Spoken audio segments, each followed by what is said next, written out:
Okay, this is my first time really going live, so let's see how this goes. The instruction says to build a positive live chat experience for you and your viewers. Let me hit the record. Um, Choose who can participate. Set a delay between messages. Hide all that good stuff. Or put people in time out. Time out. Oh my God, that's strict. They got to sit in like a virtual corner or something. Oh my goodness. Uh, Managed messages held for review. Add moderators to your channel. Learn more. Moderate and click learn more. Oh, that's a whole nother pop-up that comes up. So comes up.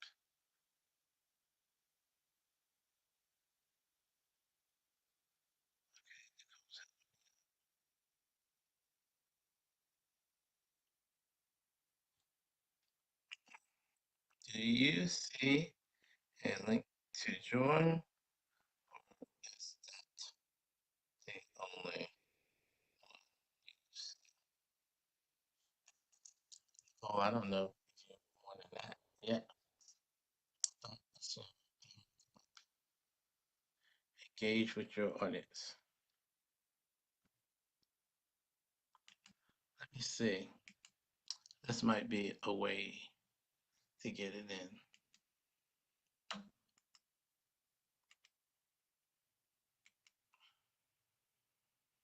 There you go. I bet you can see that. Bet you can get in now. I bet you. Engage with your audience. Start a Q&A, start a poll.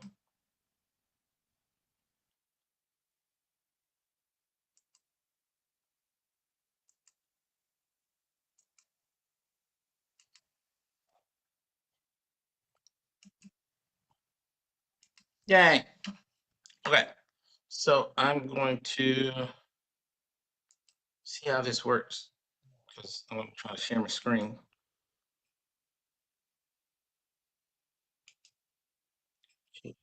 Share the screen.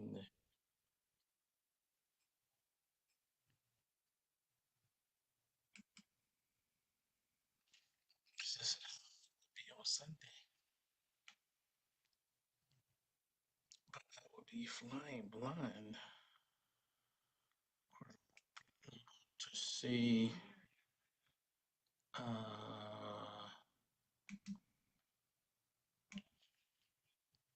what's going on.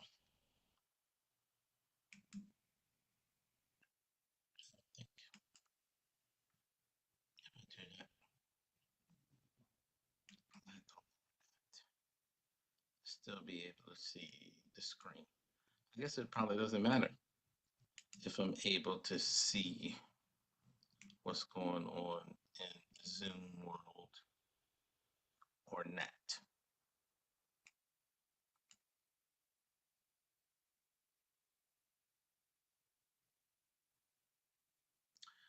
For if anybody happens to be hopping on who's in search or not in search and you're curious, this is Failure in Action. Welcome to my show, which is just a matter of me trying to figure out how to do YouTube Live because that was just an idea that popped in my head today. And I have no fear, zero fear of failure, because I know that's just part of the process. You have got to fail in order to get to success.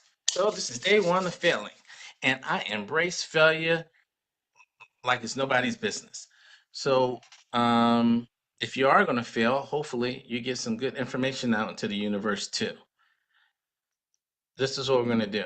I am going to go over some content, and this content for anyone who happens to stumble upon this failure in action. Because while technically I am failing, I kind of know what I'm talking about in other areas, just a little bit, just a little bit. The topic of this failure is what kind of empath am I? So let's jump in. Here we go. So this is how life works in terms of the different kinds of empaths that are out there. You have an emotional empath, then you have a physical or medical empath, then you have a geomantic empath, and then you have a animal empath, then you even have a plant empath. That's right. Somebody got a green thumb. That's what I'm talking about. And then you have a claircognizant, intuitive empath. We're going to go over all these different types of empaths up in here right now. Okay.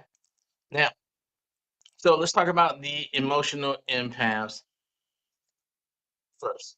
So, what I want you to do is to just keep in mind that for the emotional empaths, they pick up on the emotions of others, and that's what people normally think about when they think about empaths. Empaths, you know, these emotional empaths, they get a bad rep.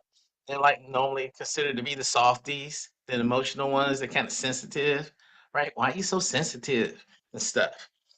They feel the emotions of other people, and before they actually hear about empaths, they walk around carrying other people's emotions, which I'm so glad because you go back to the 80s, the 90s, people really didn't know too much about empaths. But now more people know about empaths. But the big thing is people don't know how to put a shield around themselves. They don't know how to discern between their emotions and somebody else's emotions. And over time, they get so confused and polluted that they believe that they have depression. That's not your depression. That's not your ownership. You're owning somebody else's emotions. And being an empath in this way, a lot of people feeling like it's a curse. It's a blessing. You have that ability for a reason. Why? To guide people to healing, to be able to interpret. You're like a GPS of emotions. So people who are this type of empath, their feelings are set up for them to be able to use it to, you know, you can figure out the location of the feeling. Like, is it on the surface or is it deeper, like inside? That's how I'm able to decipher whether or not the feelings I have, is it mine or is it someone else? Is it live or is it memorized? For me, if it's on the surface, I know it's somebody else's. I ain't owning that. That's somebody else's. But when it's deep, deeper inside of me, then I know it's my that is my emotion, that's my feeling every day, all day up in here. But for people who are this type of empath, for you to be able to have control and how you can utilize this particular superpower to your advantage, is you have to put up a shield, a bubble. um, you can feel that emotion, right? So you can know what they're going through. But it's kind of like when you're on a plane, right? When they say if the plane's going to crash, to first put the mask on yourself, then on the baby, right? First put the life preserver on yourself, and then try to save somebody else. So once you feel their emotion, now it's time for you to put a bubble around you, and then you can remember that emotion. You can remember that experience that they were going through, and you can guide them with a clearer head.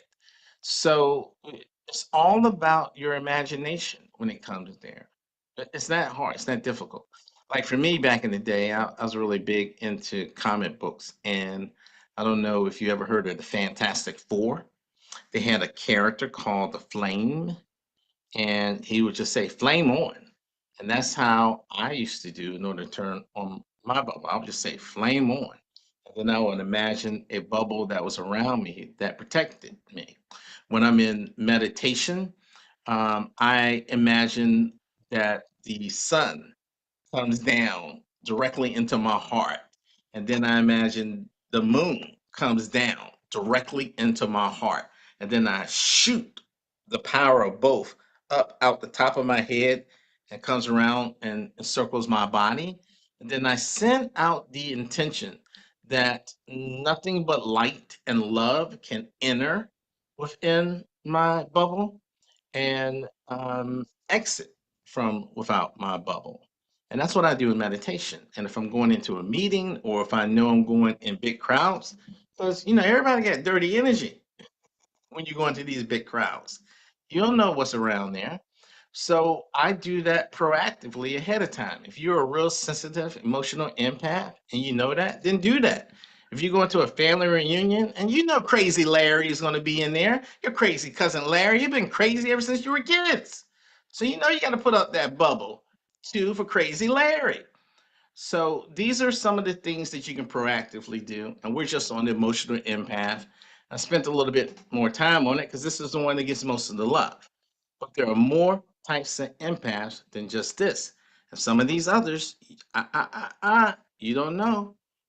You may be one of these. So here is the next one. A physical medical medium is a different type of empath.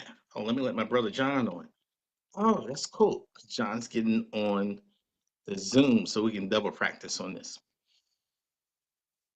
Appreciate you getting on this too, John, because that way we can double practice to see how it goes. Okay, cool. So Edgar Casey, who's from my home area down in Virginia Beach, Virginia, he was a medical medium. Edgar Casey is the most documented medium, psychic, whatever you want to call it, seer, um, ever.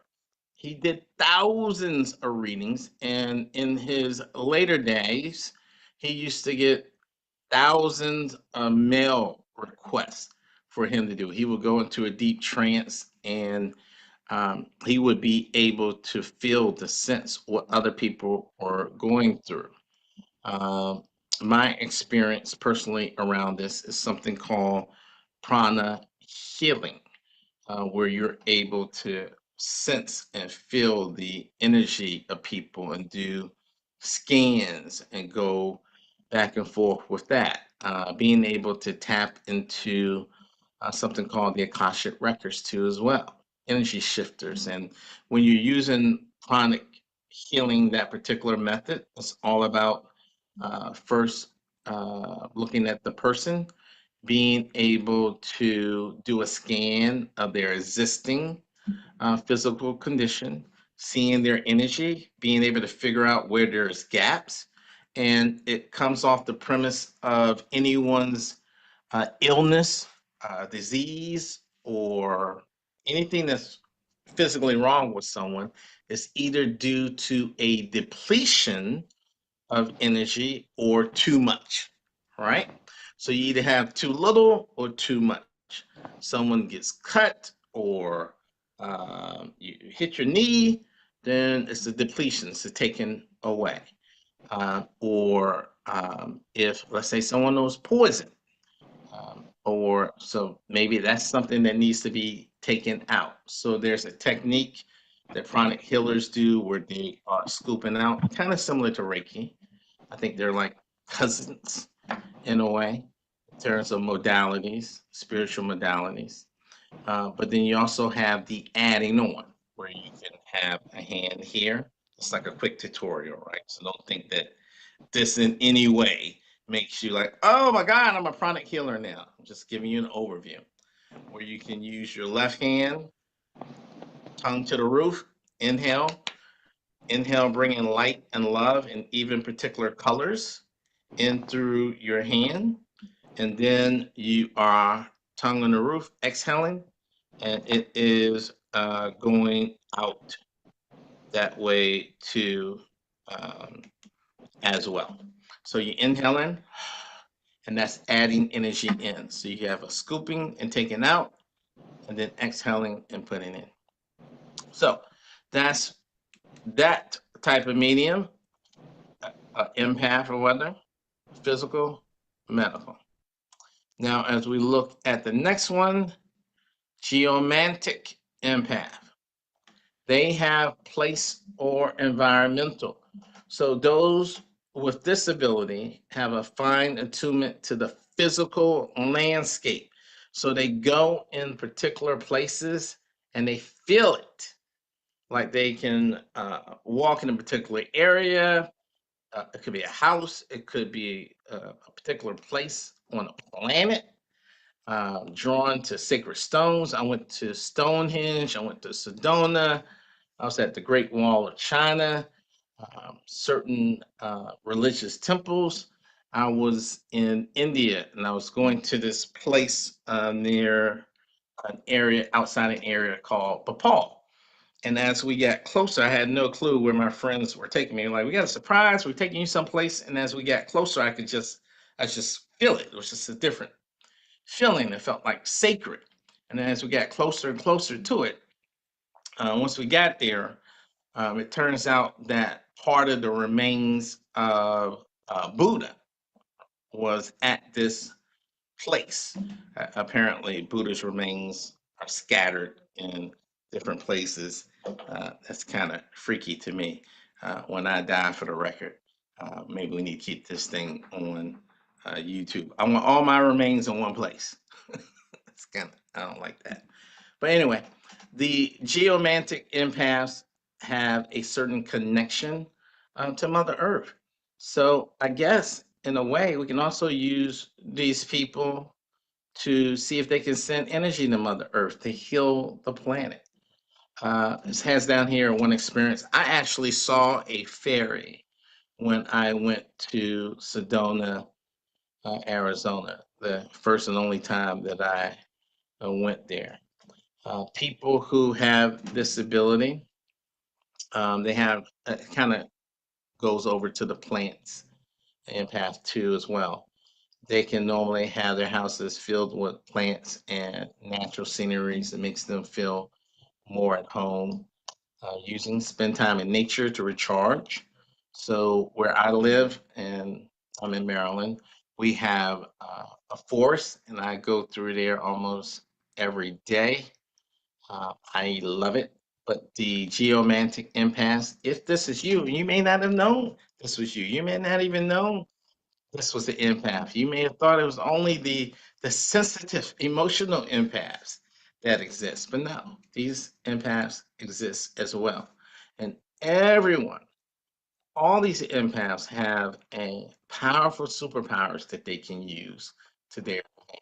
You know what? You know who probably were these empaths in the cartoon world? I don't know if I'm definitely dating myself, but I don't care. I'm old.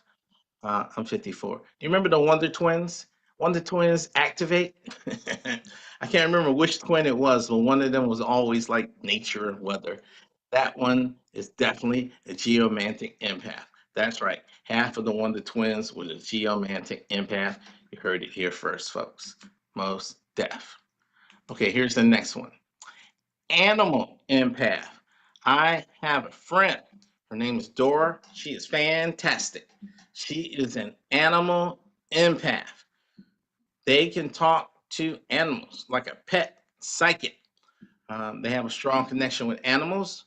Uh, you know who else had a strong connection with animals? An animal communicator. I guess I'm sticking with my superhero theme today.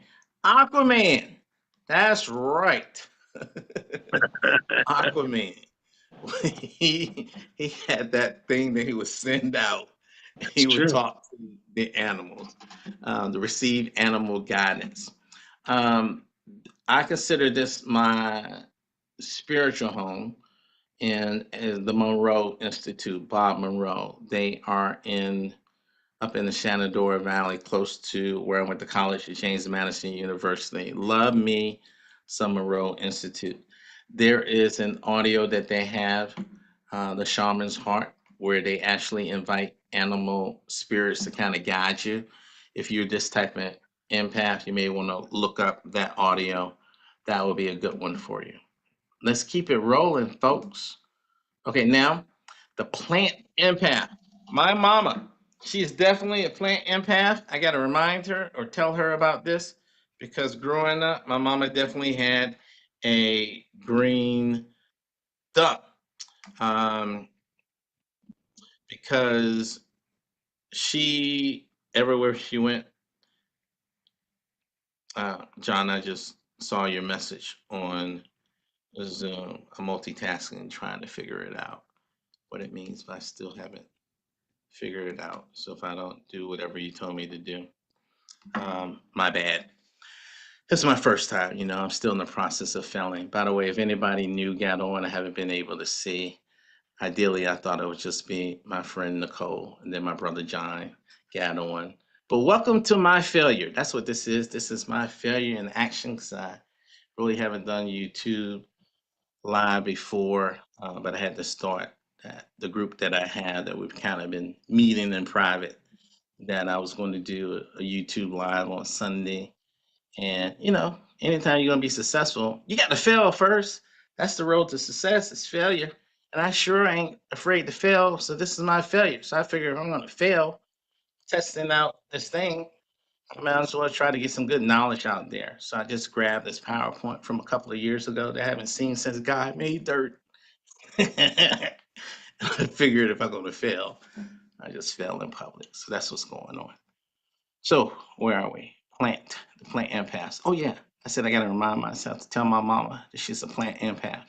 So the plant empaths intuitively sense what plants need. They just feel a connection to it. The plants are like their babies. I have a huge in-law plant in my living room. That sucker is like tall, like just keeps growing. I had it like it was little. It just keeps growing and growing and growing. Probably need to get a bigger pot. Now I'm gonna tell you a secret around the plants. If you got a plant, put some crystals up in that sucker. Put some crystals in there, moss, agate, right? I put some pictures down there. That's what I got in my plant pot. Just put it in there. We got some farmers, we got some green thumbs.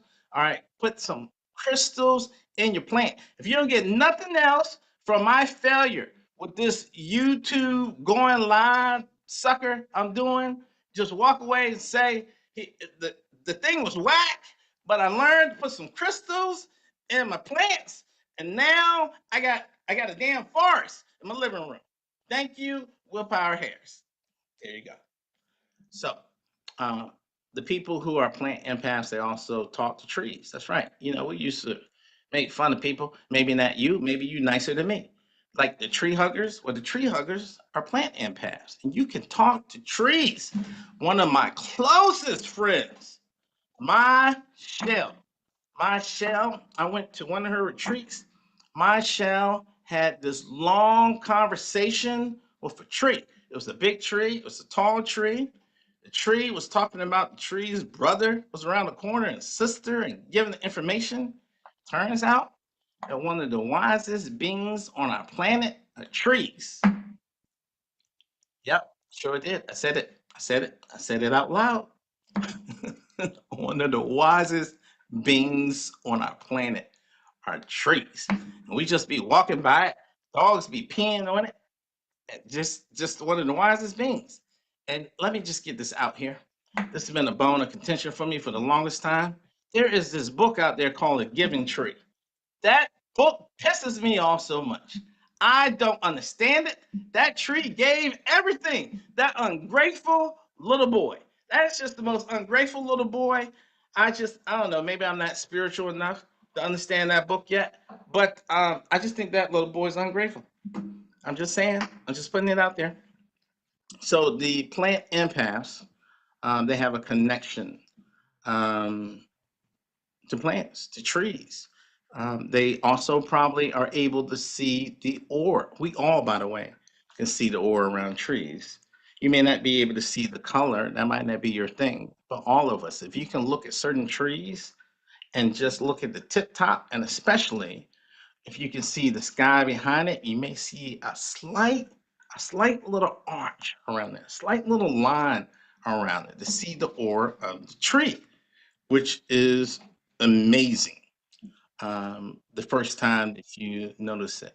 Actually, the first time I noticed it was when I went through a pranic healing course, and they brought it to my attention. That was many, many moons ago. Oh, I think it was like back in 2014 or something like that. And one of the things they taught me when I went through that was to warm up to the tree. I can't believe I'm saying this out loud, but it actually worked. Warm up to the tree. by sitting beside the tree um, for about 30 minutes and doing it over the course of 3 days. So these things that I'm telling you about, all of them, if it resonates with you, and look, I say this for everybody. If it sounds crazy to you, if it doesn't resonate with you, leave it. Period. Right? But if it resonates with you, keep it. And that's for anything in life. I don't go around and try to tell people, oh, that doesn't work or that's not right. Some things are right for you, some things aren't. And the things that aren't right for you, that can be totally right and a blessing for somebody else. So keep what resonates for you, reject what doesn't. So if any of these different types of empaths that I have gone through so far, if it calls to you in any way, if you always wonder, well, you know what, I have this special thing about this, then explore it. And don't just explore it for 5 seconds. Really put some time into it, and you'd be surprised what happened. For all of these, I went through almost like being in college and you have the exploratory courses, right? And you just dibble and dabble, and you'd be surprised when they can come in handy. Okay, claircognizant intuitive. This person has feelings around different things. Oops, I think I skipped that over that super duper quick. I ain't got nothing on this screen. I don't really know why I ain't got nothing on the screen. Maybe I wasn't too smart on this back then. I guess I'm just going to have to talk on it now. All right, when you talk about the clairs, you have the clairs, like, yeah, clairvoyant, clairvescent, claircognizant. I like to look at it in terms of we have our physical senses, right? You can hear, you can see, you can taste, touch. Well, in the spiritual world, you have those senses too. And most people, we kind of look at, unfortunately, that if you can't see it, it doesn't exist. When we pay money, we pay money to go to a movie. You want to see the movie, right?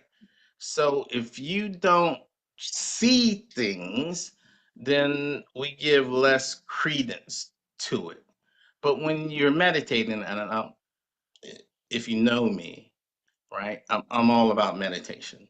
So when people go into meditation, if they don't see something, like I saw baby Jesus come down, giving a high five to Krishna, chest bump to Buddha, then they cheapen their experience, right? But that's not the only way. You can hear things. You can just have a strong feeling on something. I am a claircognizant. That's my default setting. After years of meditating, now I have blended into the other clairs of actually being able to see things, actually being able to hear things. But in the beginning, it was just such a strong knowing, almost like I just knew it so much that it it felt like I saw it, and that could be you. Most people aren't like seeing an image of someone, like they could feel like their ancestor or someone who passed away is sending them a message, but they're not seeing them float down and this aura that's so bright, but they just really have a strong knowledge of it. And that's claircognizant. You could walk in a room and just feel like your friend is having a bad day. That's claircognizant. That's a different type of empath.